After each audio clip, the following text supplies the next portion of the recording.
Hello, everyone. Welcome to Dr. Judy Does Boutique. What the Freud? What the Freud is because we keep repeating things. And as you know, for those of you who've been watching, I am the creator of the Be the Cause Mind Map system and director of the Psychological Healing Center. And tonight's topic is going to be something that's inspired by a lot of people that I've been seeing lately who are very emotionally dysregulated. So today we're going to talk about proactively creating emotional regulation in relationships. And we're going to talk about the extremes and then the way to soothe each other and soothe ourselves because we cannot be 24/7 soothing our partners and other people. So we've got to take the job upon ourselves and soothe ourselves so the other person doesn't feel too burdened. So please know that this is a call-in show, so everyone is welcome to get on the couch and be mind mapped. And that number is 323-524-2599. And I do have a PDF copy of my book, which describes the mind map system that I created called Be the Cause Healing Human Disconnect. And if you do not yet have a copy, please do grab one and we'll send it to you. Also, please avail yourself of a free consultation because that is available to you as well. So, with that said, let's dive into this topic of proactively. So, one of my favorite quotes is a quote by Albert Einstein that goes something like, smart people solve problems and geniuses prevent them. So, the word proactive is the prevention part, jumping in before everything goes into chaos, defenses, and breakdowns. That's the proactive part. The reactive part, of course, is when it's a little too late. You get dysregulated, your partner gets dysregulated. This could be a lover, a husband, a friend, a coworker, your child, anybody that is in your circle that you notice gets dysregulated. So proactive is the way to go.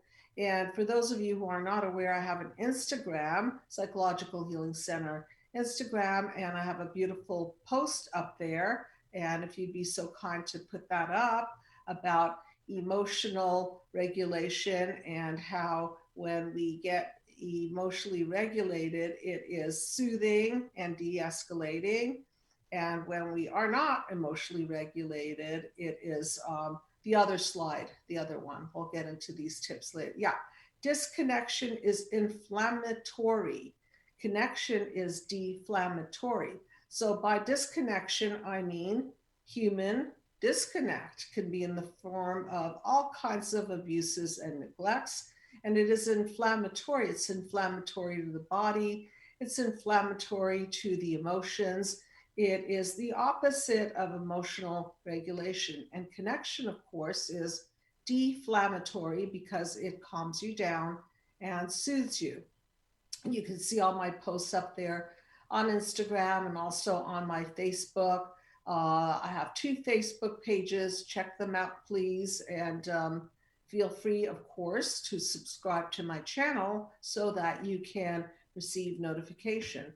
So diving right in, when people come together, their wounds are coming together. I think that to do proper couples therapy, and I've been doing this a lot, lecturing on this a lot, it involves cleaning up individual wounds. Why? Because if 2 unhealed people come together, it's a big mess. It creates reactions and then it triggers all kinds of emotions, negative core beliefs, and it throws people into panels 4, 5, 6, chaos, defenses, and breakdowns.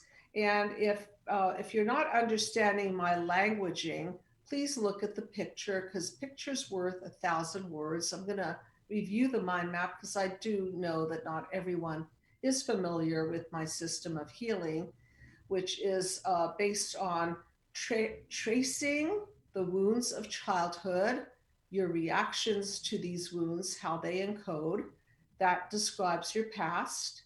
And then the current situation, which is usually your chaos of the here and now, how you defend against your pain, and then how eventually these defenses don't hold up over time and they end up in breakdowns. Now, the purpose of the mind map is to help you process your feelings from these wounds, soothe your reactions, decode all these horrible negative core beliefs, and shift you out of the mess into panel 7, 8, 9, which is your future, your paradigm shift, your healing, and a sense of unity and balance is where we're going with all of this. So reminding everyone that it is really, really important when you enter therapy to have a system of healing. Talk therapy in and of itself has been proven to me, at least, to be not very effective. And today I just have to mention a patient of mine said to me, and I hear this quite often, and I guess a little bit of bragging here. Um, she said after her third session that she got more out of 3 sessions with me than she did in 10 years of therapy. And that is the power of the mind map, because we don't want to just have you come in and talk and share your feelings and cry about your day. I mean, it is useful to some extent because it's always better to express and unload your feelings. However, the real healing comes when you have a true system of healing where you address these wounds, because these are the wounds that create emotional dysregulation in you and in your relationships. So, what is emotional dysregulation? Emotional dysregulation is when your emotions become so unbalanced that you're unable to contain yourself and your emotions are no longer within grasp of your ability to calm down. Now, you see this in exaggerated form in a panic attack. That's an extreme form of emotional dysregulation. You can see it with people who are bipolar and their emotions go way up there. You can see it in the crashing end of the spectrum where the emotions get dysregulated and then people crash and get depressed and shut down. And so we as human beings need to regulate our emotions. And sometimes it is very wonderful to have a partner who can pull us back to pH neutral, or at least somewhere in that mid range when we go out of control with our emotions. So think of your emotions as a bandwidth. So when things are pretty even keeled, in an ideal world, your emotions stay quite regulated. You can handle things like a little disagreement with your significant other or whoever's in your life. You can handle when things are a little bit stressful. However, when psychosocial stressors, the stressors from life bear down on you too hard, it's easier for you to become dysregulated. Again, extreme examples would be uh, trauma, being in an accident, experiencing an earthquake, being in a war zone, some sort of a shock to the system where it's just simply too much to bear and your emotional bandwidth just cannot hold you together. So, why then am I talking about this proactive emotional regulation? Because each one of us is responsible to be proactive in regulating our own emotions. And it's a good idea to have a partner or friends or people in your life who are able to empathize with you, because if they're not able to empathize with you, then they're not able to detect that your emotions are way out there, out of control, causing you distress because they simply cannot read these distress signals. So it's really important that you have people around you who are able to have some sort of an ability to feel, to empathize, to step into your shoes, to have some level of skill to help dial you down. This goes both ways, of course, that you dial your loved ones down and they do it for you. And I want to veer off a little bit in the direction of when is it too much? Because lately in my treatment room, I've had people talk about when it is too much, when you're dealing with someone who's so emotionally dysregulated and they always need you to dial down their anxiety and they always need you to process their feelings.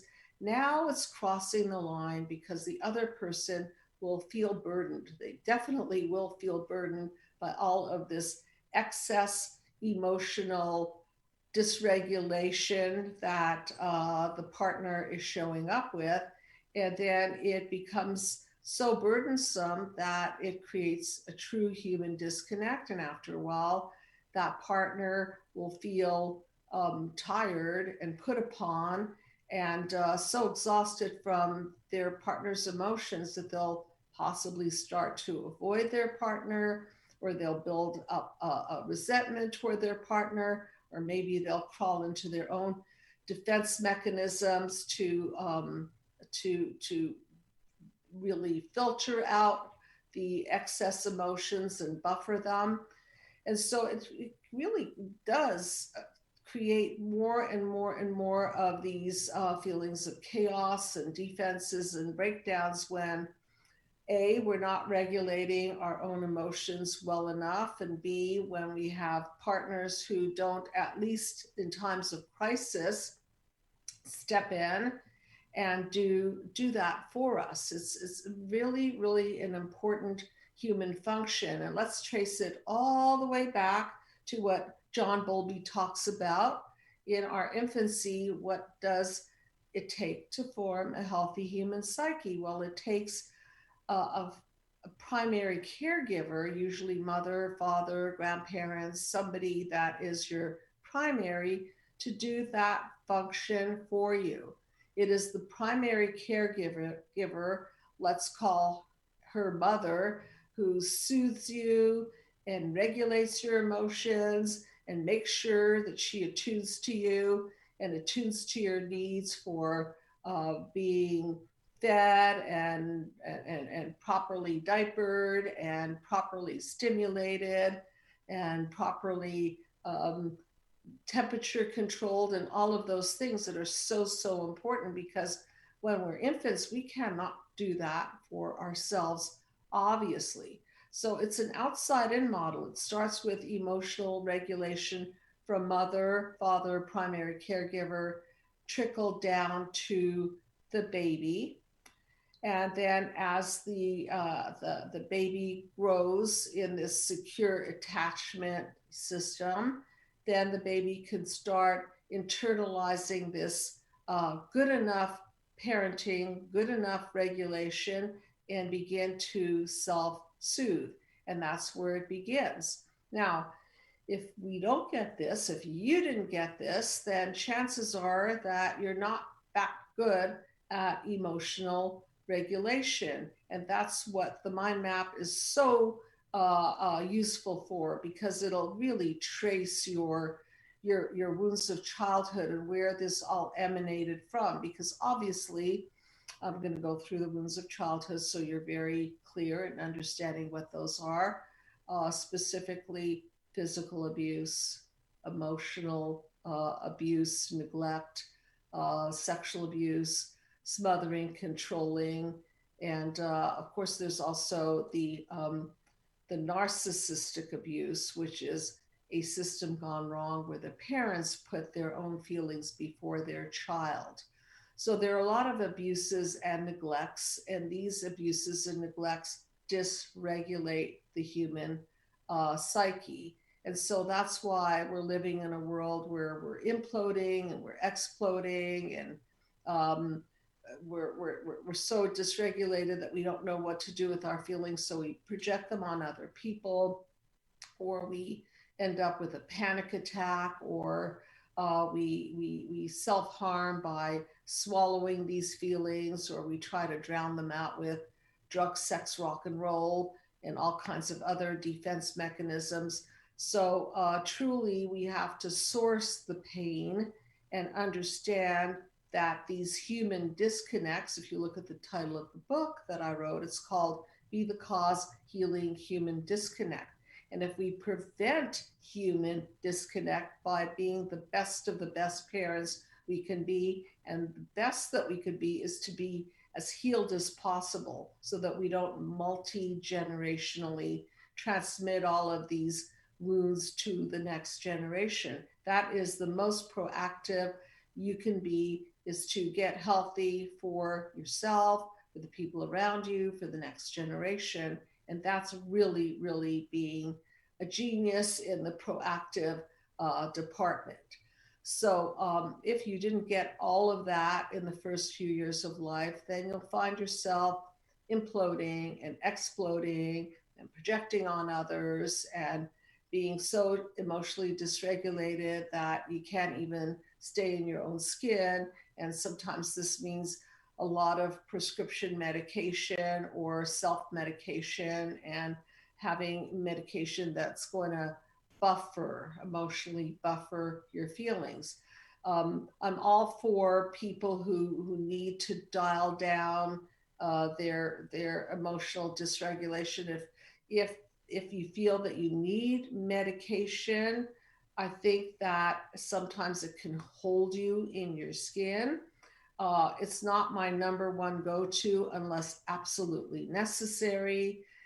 By all means, if you suffer from bipolar disorder or psychosis or some sort of a disorder, or deep, deep, dark feelings of depression where you just can't crawl out of the hole, then do get that opinion, medical opinion. It's not my number one go to in general, because I prefer, and my team is trained in the mind map system, to go back to the inception of the wound and work it through, work through the emotions. And then eventually what I find happening in my practice is that even those people who are on medications can start to dial down the medication with the help of their psychiatrist or MD. Never do it yourself, by the way. Do not self medicate, and do not try to titrate your medication down by yourself, because certain medications, if you pull out of them too quickly, the effects are not good on your system. So really, really get the expert help from an MD, preferably a psychiatrist.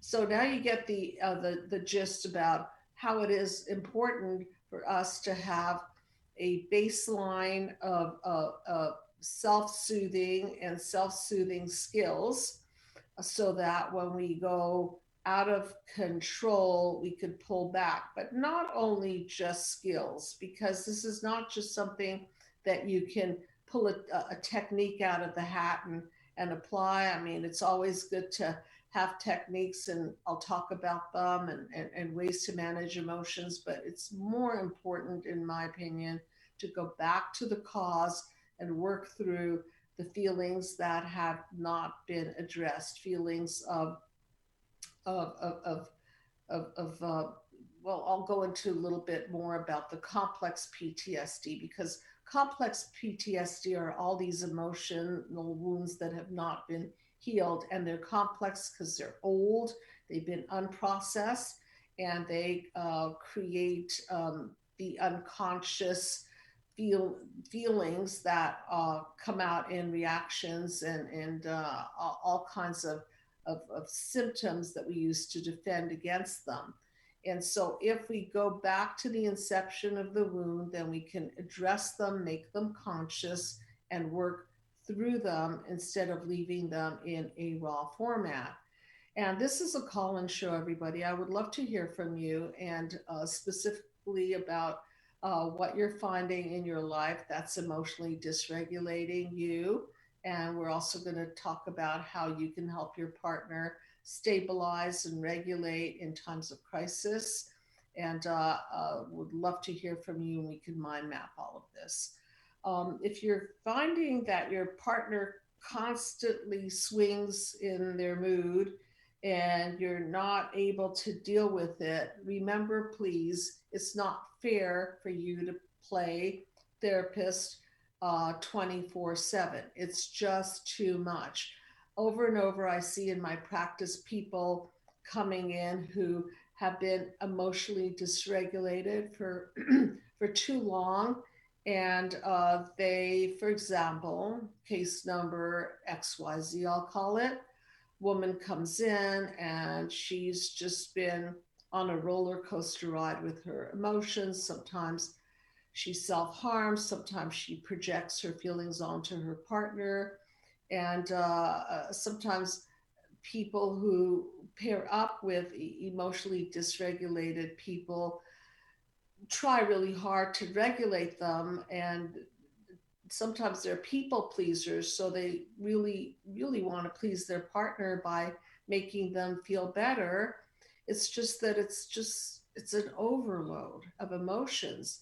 And for those of you who are doing it over and over, day in and day out, you'll probably burn out. And so what I see in my practice is that if this goes on for too long, then the partner will build up a resentment and an aversion to it and eventually give up. And then instead of being able to help them proactively regulate their mood, I come in at the 11th hour and it's too late. The woman or the man is sick of the other person's emotions. They're in resentment. They can't take it anymore. They've bled out. They cannot uh, even take care of their own emotions because they're so tired of really doing double duty for themselves and their partner. And then we talk about the splitting up of the relationship. And so my intention is to teach you to catch this before it goes too far. And I want to hear from you. This is a call-in show. And by the way, everyone, there's a beautiful blog up that my lovely assistant Kristen wrote with my help, and it's the blog on proactively creating emotional regulation in your relationship. And you can read about it, and I believe there's space for comments as well. So it's important to understand the magnitude of emotional dysregulation and be able to identify these patterns within yourself and others. These are not typical mood swings or just being extra sensitive. So let's get into some topics that I have discussed in previous YouTube episodes. Let's talk about the label, which again, I'm not big on labels, I'm big on systems thinking, but many of you are familiar with borderline personality disorder. So, what is BPD, borderline personality disorder? Is an extreme fear of abandonment that lives at the core of it, and a compromised sense of self, very labile moods of depression and high anxiety, a lot of fear, a lot of acting in behaviors like cutting or self-medication, medicating, or suicidal attempts, or acting out in rage, and it's quite a heavy thing to live with. Again, taking off the label of BPD, let's look at it as a person who has been not taught properly how to regulate him or herself because mom, dad, primary caregiver did not offer a sense of secure attachment. And that person did not internalize this nice sense of balance and ability to slowly learn how to regulate their own emotions. So then when they enter into a relationship and any sort of trigger occurs, maybe a trigger of a negative core belief of not being enough or not being lovable, or perhaps their abandonment trauma is triggered within the relationship, or anywhere really. It could be at work, could be in a friendship. Then they will quickly emotionally dysregulate. Now, this is a pattern and it's pervasive, and the person is living with these mood swings. And so, if your partner is that person, it's virtually impossible for you to manage all of the mood swings. You are going to burn out. And so, what are you going to do is hopefully get that person some help, get that person in therapy so that they can begin to work through their childhood wounds and abandonment issues, learn to regulate their emotions, and then you don't have to do this very, very difficult function for them.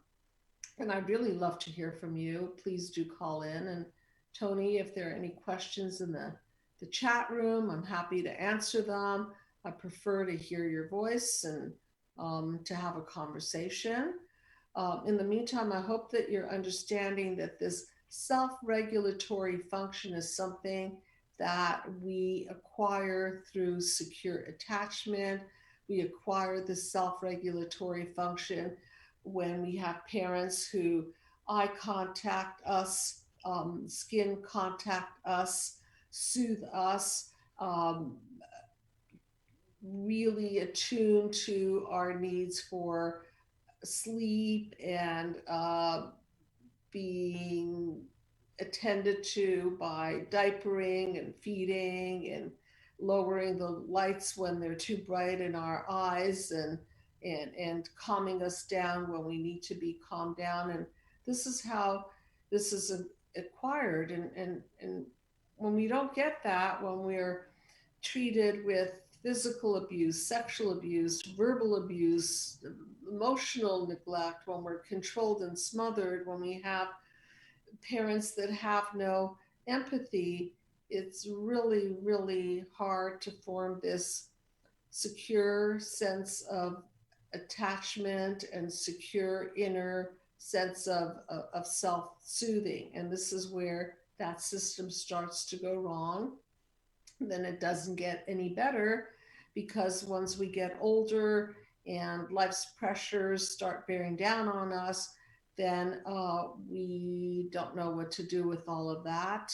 And then we start this whole cycle of trying to defend against it and project it and internalize it. And it becomes this great big mess. So I want to hear about how this has impacted your life, emotional dysregulation, and how it's caused for you chaos and defenses and breakdowns. And also want to hear from people who have been over regulating their significant other, and feeling burned out by all of this, and feeling horribly guilty and ineffectual, because that's what happens, especially with people who want to please their partner. They start feeling that they're not good enough. They start feeling horrible that they haven't done enough for their partner. And again, please understand that this is hard enough for a therapist, a psychologist to do, let alone for you to do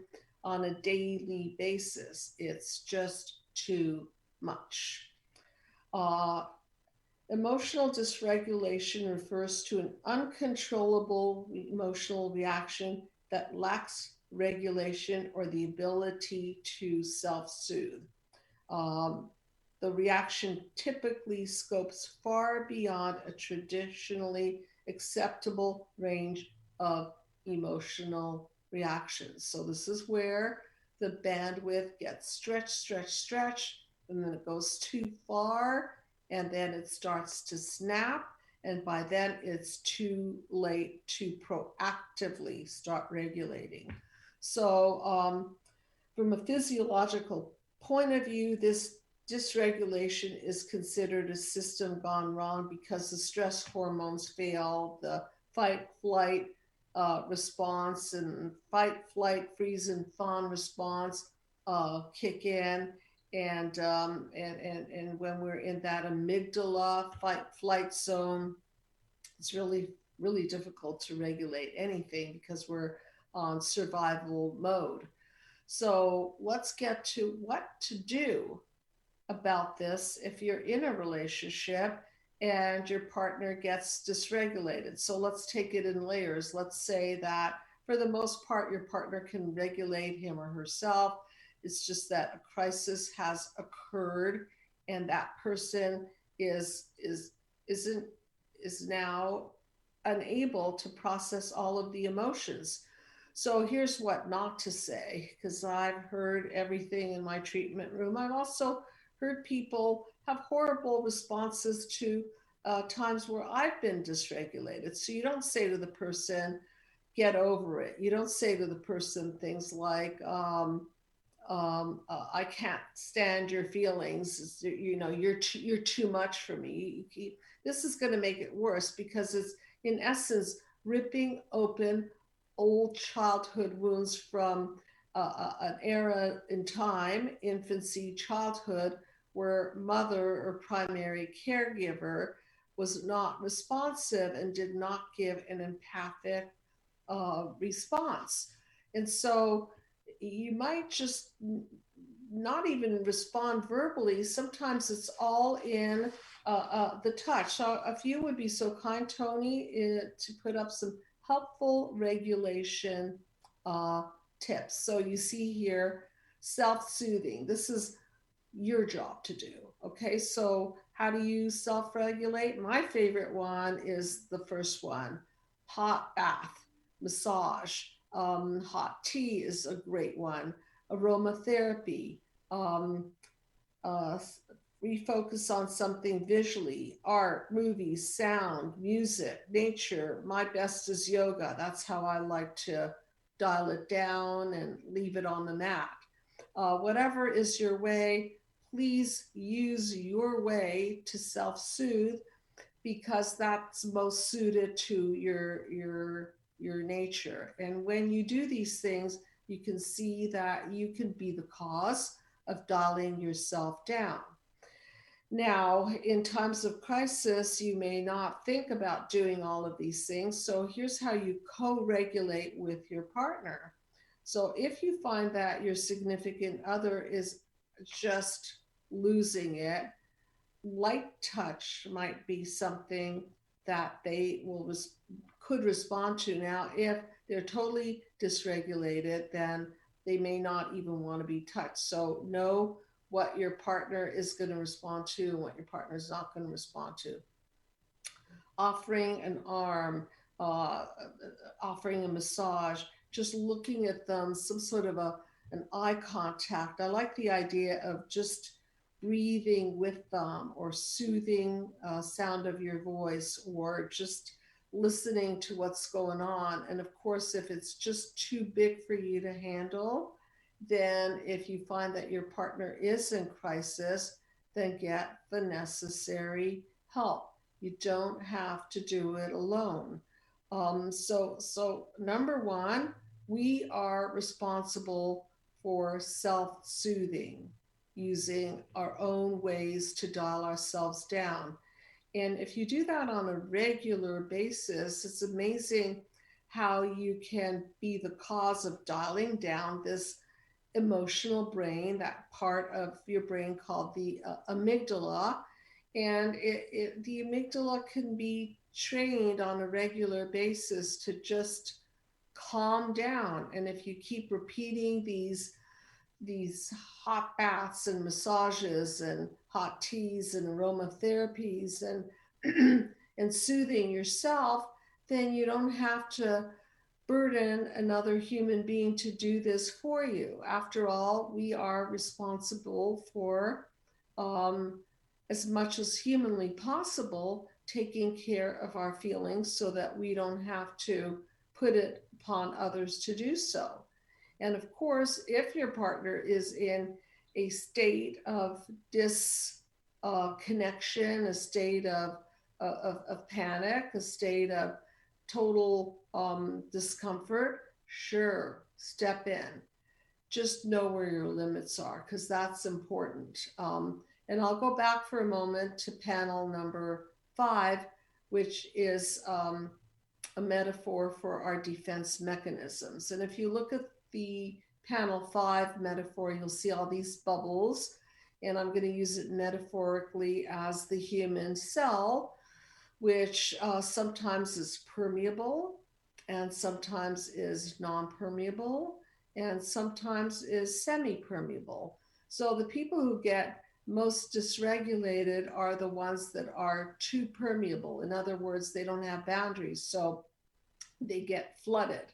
So if the person is flooded, then you know that they're just not able to keep out the bad. So a dirty look can flood them. A horrible comment, excuse me, can flood them. Anything could be a trigger for that person receiving this flooding of emotions. Now, you can see that sometimes a cell, or if you go back to Bio 101, Biology 101, sometimes cells can act as non permeable membranes, which means that they don't have the ability to take in. So the narcissistic defense is a kind of a closed membrane kind of defense. It's a wall. And so that's why people suffer when they're in relationships with people who have narcissistic tendencies or lots of narcissistic qualities, because these people lack empathy. And when you're dysregulated, excuse me, the last thing you want is somebody who does not have empathy and cannot feel for you. So it's important that if you are the wall, that you also get treatment, because being the wall is going to not really nurture your partner. And eventually, your partner is not going to want to be with someone who has no feeling and no ability to step into their shoes and feel for them. And again, this is a call-in show. I still have that post-COVID cough and loss of voice, so bear with me.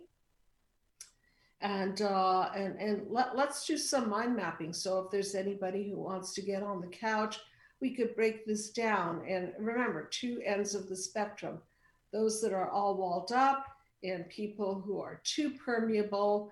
And if those two people get together, it's not a pretty configuration, because you're going to have one person who escalates and they're signaling that they need more and they want to be attuned to, and the other person that just can't do it. And then both of them are going to end up extremely uncomfortable. And this is what I call a real human disconnect, because a wall cannot connect, and someone who's too permeable is really difficult to connect to, because they're just too much to handle. So if this has been going on in your life, then please do reach out to me, to the team at the Psychological Healing Center, and we can help you to trace these wounds back to childhood so that you don't have to implode with these feelings or explode and project onto other people, and that we could just start by identifying these wounds, identifying these emotional dysregulations that stem from the lack of ability to uh, to to to do it for yourself, because you weren't taught to do it by your primary caregivers. And then it's a balance. You don't want to go so far as to regulate all of somebody's moods, but then again, you don't want to be that wall. And then if you're on the other end of the spectrum and you're just too dysregulated, you don't want to um, not be responsible for that, because then who will want to take that on? And and it's up to us to take care of ourselves as much as we humanly can so that we could be the best partners possible and have a life that isn't really a burden to one or a disconnected wall to another. I would love to hear from you. Are there any questions in the chat room that I can answer? I'm sorry? Any questions in the chat Let's room? look and see if we have any questions. Yeah, but I'd rather hear from you. So I hope Yeah, you call in, please, at 323-524-2599. appreciate it. Okay. There's actually somebody says, respond under control versus reacting act of control. What's the Respond. Okay, so that's where respond under control. Well, okay, that's where you get proactive. Proactive means let's not let it get way up there because then it's very difficult to dial down. So that's why regular self-care for me it's a lot of yoga or once in a while massage or something that's going to keep the peace within your system. Okay, of course there are crises all the time. There are all kinds of things that happen that are out of range, and that's where we need other people to help dial us down. However, we've got to be responsible to take care of our feelings, and that's what I mean by proactive. What was the other part of that comment or question? It just said respond under control versus reacting act of control. Well, if we're reacting, then either something really big is happening and we just can't help it; it's out of our range, or that we haven't practiced enough to get our emotions, or we have under control on a regular basis, or we haven't processed the feelings therapeutically, so they still live in this raw a state, and the person's living in trigger land. Oh, he corrected it. It says reacting out of control. Sorry. Responding Reacting under out control of versus control, right? acting reacting. Yeah. Right. So as I like to teach people in the system of healing, uh, reactions versus proactions. Okay, so reactions are that they're out of control. Proactions are taking the necessary steps. So let's say that you feel that it's getting to be too much. Instead of letting it escalate, you maybe draw back and shut down and take a breath or close your eyes or remove yourself from the situation. And again, there are different degrees of crises, and sometimes the crisis is just so strong, it hits you so hard that you go into fight flight, and that's where you need that other person to dial you down. And if you don't have that other person, then you do the best that you can to contain yourself until you get help or you dial yourself down. And that's why it's so important to self-care.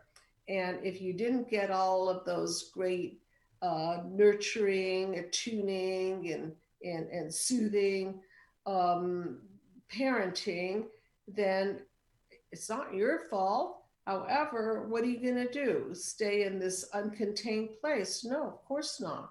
Then you have to be proactive to gain those skills and to do the therapy so that you can balance your emotions. And if you can't balance them because they're too far gone, if you're in a very heightened bipolar state, then it's time to get an opinion from a psychiatrist, because if it can't be contained through therapy, if it can't be contained through self care, then maybe another level of intervention it should be discussed. So we are responsible. At the end of the day, we're responsible for our own emotional regulation, and we can be proactive by just surrounding ourselves with people who are supportive. We can be proactive by even eating the right kind of foods that balance us. We could be proactive by exercising and making sure that we don't get overstressed, or sleeping 7, 8, 9, whatever hours a day. And there just are a lot of things that we can do to be the cause of proactively regulating our emotions. And I have time for one call. I always love it when people call in. So Well, we do call. have a call. They called in last week. If you want to take it. Yeah, of All right, course. You've let's been take it. waiting a whole week. Of course I'll All take right. Uh, They're on the air. it. Okay. Hi. 7, 8, 9, whatever hours a day, and there's just our Go ahead and turn your background up. There you go. Thank you. Okay, Okay. hi. Thank you so much for calling in. Sometimes people complain that I ask, "What's your name and where are you from?" Well, if you don't want to be revealing of who you are, just make up a name. Anything will do. I just want to call you by a name. So, what is your Oh, name? no problem. Okay, thank you. My name's Jade. My Jake, name's Jade, Dr. Judy. thank you very Jade. much for calling. I'm sorry.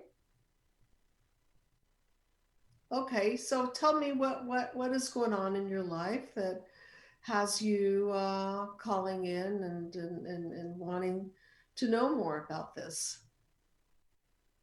Well, no one else called in, so I figured I'd be proactive since we had the opportunity to call in with you. Uh, As thank you thank you. absolutely thank you. So, I mean, you kind of answered my question. I mean, just to give you a short backstory, as you were talking, you described me to the T. I was raised by a mother who, not to put labels on it, but was very apathetic. I would say full blown disorder, and she just put Okay. her walls up as you described. Mhm. So, as I grew up, and I'm 31 now, but in my 20s, I was in a relationship with my high school sweetheart, and I was the wall for sure. Okay. And she did get burned out after about 8 or 9 years, and the relationship ended, just like you described in the show. So now I find myself single and doing a lot of self therapy on my own. Reading a lot of books and doing a lot of reflecting. And Yeah. my question was going to be, which you kind of answered, different proactive ways which you throw out there. A healthy diet, nutrition, exercising. I do those things, but Mhm. any other things you would throw out there? So because I'm not really in a relationship where I get triggered and I have to practice in the midst of a relationship since I'm single.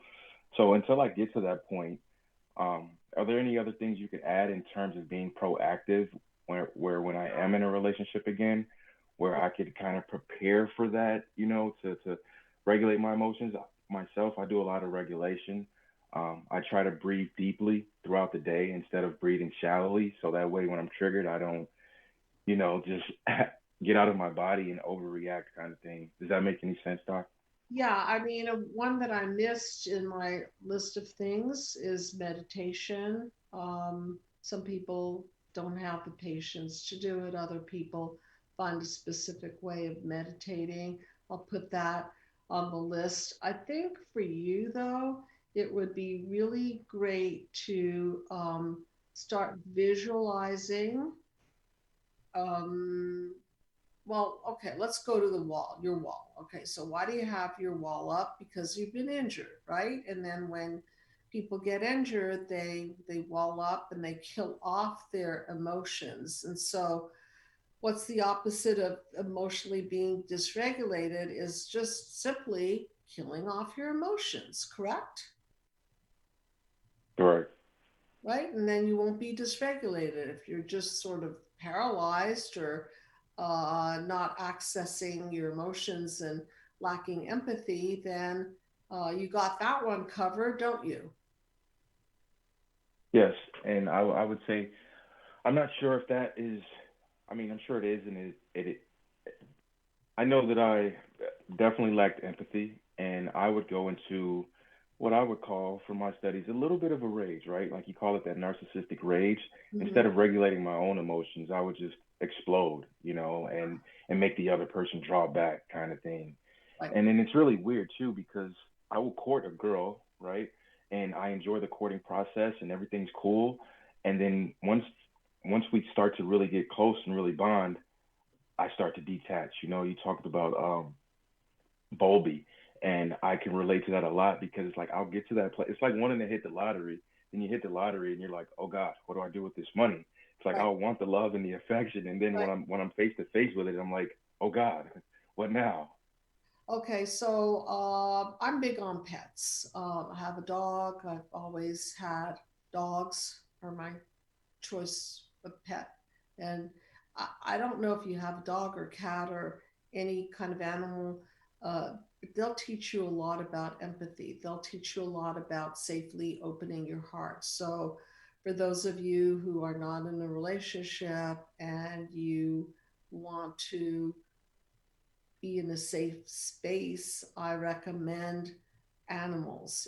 If of course you could provide them proper care and nurturance. Okay, so with that said, you now know that, um, as you said, oh, you get the relationship, but then you don't know if you want it because that relationship requires caring for that individual, which you mentioned that you're not necessarily all that good at, right? Is Right. that right? Okay. So what do you do about that? I think well, it's the mind map. It's back to the mind map and looking at how those defenses got erected in the first place and why. Because we've got to go back to the inception point and the wound and process those feelings. And it's not the easiest journey in the world, but we've got to go back and open those wounds. And with it, you will connect back, of course, to the pain, but without connecting back to the pain, you're just going to be this in this state of isolationism or narcissistic defense. You understand? I know it sounds like a nasty choice, and in a way it is, but the choice is simply staying walled up, right? And no growth and no ability to really open your heart to another human being, which is risky. It's risky. Or going back into that pain and starting to feel again and having a more a bigger range of emotions, which includes pain and joy and sadness and elation and creativity and sort of like a piano. You don't want a life of music, do you? I mean, music is nice in an elevator, but you want a full range of feelings. And when we've been injured too much and we become so emotionally dysregulated, one of the defense mechanisms we take on is to simply shut down and wall off and freeze our feelings. Okay, so I know it's not the nicest journey in the world. It's the only one I know of that absolutely addresses the issue is to go back into the inception of the pain and No, really. no. I mean, I'm all in, Doc. I'm already sold on that idea. And like you said, you know, if you have to take two paths that are both painful, take the path that's going to be rewarding down the road. So if I can ask Thank you you. this, Thank you. You know, every if day I have the choice of yoga's my pain place. Okay, I go to yoga. Do I like yoga? I love yoga, but I hate yoga. You know what I'm saying? mhm, I'm it's glad like that I exercise. went. Sometimes when I'm there, I'm dying in there, like, ow, that really hurts. Oh my God, I've got to hold that chair pose for, 30 seconds, 1 minute. My legs are shaking. Ooh, that really hurts. It's just that, right? That kind of pain is going to be my gain. If I sit in a chair all day Right. and do nothing, then I'm still going to be in pain. So choose your pain. Which pain do you want? Do you want the growth pain or do Abs- you want the pain that psychological prison is going to put you in? One way or the other, you're going to be in pain. Exactly, exactly. I mean, and it's very symbolic to exercise, right? You can live in an unhealthy body, Yeah. or you can pay the dues to be in a healthy body, and you pay the price. Yes. So, Doc, if I can ask you this in closing, let's say that someone doesn't, you know, because a lot of people that I work with or on these things, they don't necessarily have a lot of resources to, maybe hire a therapist or hire Yeah. a psychologist or Yeah. psychiatrist, etc. So let's say that you're all in on beginning this journey on your own. So when you're working through the first phase of the map, the wound, the reaction, and the encoding, any tips that you can put out there in terms of how to really go into the wound on your own, analyze the reactions and the Okay. All right. encodings, So and here's what what. would you recommend?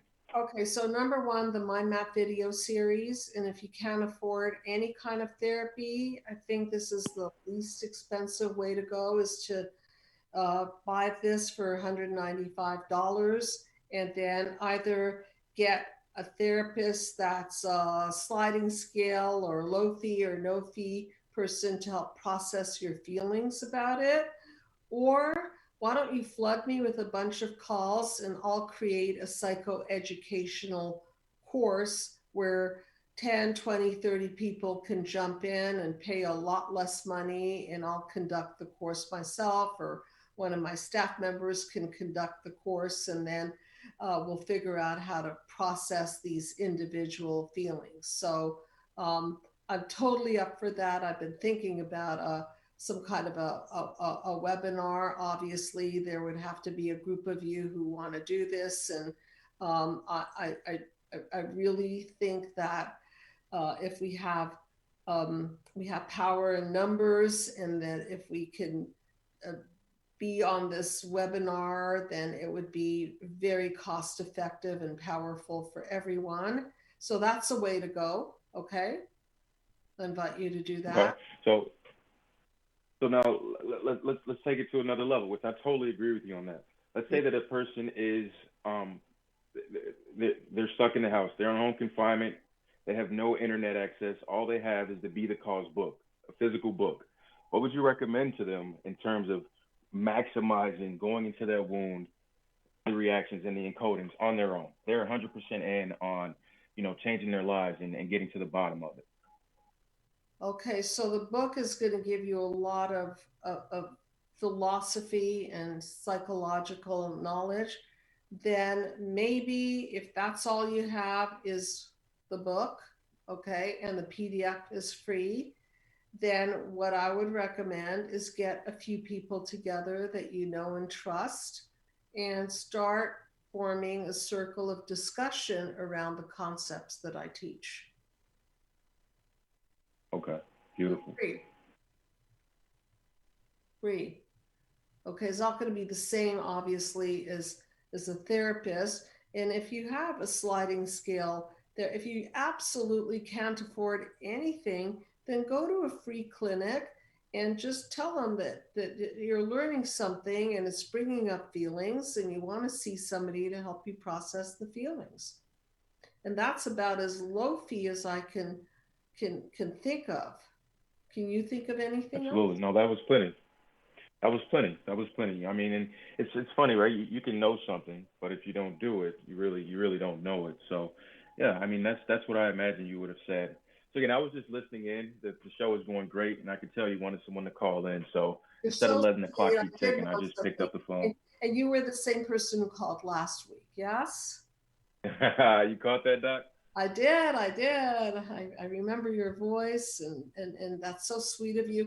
And by the way, I don't think you're a wall. You had empathy for me tonight. You knew that I'd rather talk to a live human being than sit here and talk to the audience. And we all would rather have human connection and conversation. We're built that way. And you know what? You felt that. You picked up the phone and you connected with me. So just remember that, all right? It's No, in you. absolutely, and that's why There it and is. that's why I'm embarking on this journey, and that's why it was so tough being raised by a mother who just turned cold. I I understand that I know. narcissism is a defense mechanism, and it was, Exactly. coming back from that is a road. Okay, so just remember your defense mechanism is not who you are. It's what you developed in order to kill off the pain and the vulnerability. Okay. And so, however you do it, just do something where you're sharing, where you're opening up your heart, where you're taking small, steady emotional risks and getting yourself in a place where you're relationship ready. And tonight was a great example where it was synergistic because you knew that I wanted somebody to call in, and you wanted also some more information and advice. And that's what I call panel 7, synergy. Okay. And that's the true meaning of a relationship. So let me know how you're doing. And for those of you who are low on budget, please don't hesitate to call. And maybe what I'll do is conduct this webinar, and a bunch of people who can be on the call. It'll sure defer the costs to everyone, and I'll try to be as generous as possible to those who truly cannot afford this process, and we'll make it happen. Okay? Wonderful. Thanks, Doc. Okay, and thank you for calling in. And for those of you, yes, good night. And for those of you who are still listening, do download the copy of the PDF and subscribe to the channel so that you can get regular notification. And there's that $195 Be the Cause system of healing that I created. And reach out, and we'll try to help as many people as possible in whatever format we can help. Okay, so thank you everyone for tuning in. Good night, everyone. And if you've enjoyed my show, please subscribe to my channel. If you need help, please call the number below.